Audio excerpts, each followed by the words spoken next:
వాణిని కలిపింది కదా సిరి వెన్నెలా.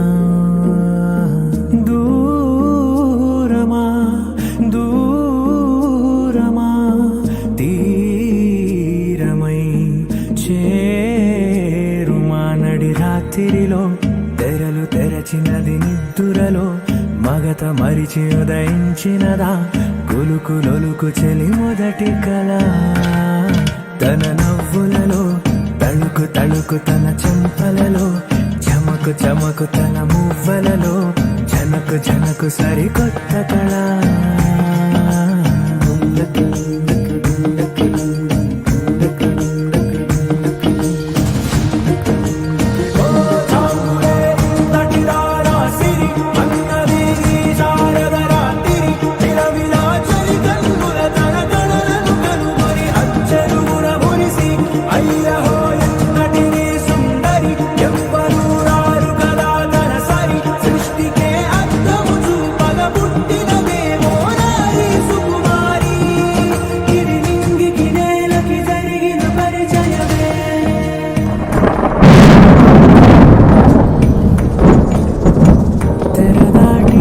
చెరదాటి వెలుగు చూస్తున్న భామని సరిసాటి ఎదమీటి పలకరిస్తున్న శాముని ప్రియమారా గమనిస్తూ పులకరిస్తోంది ఆమె.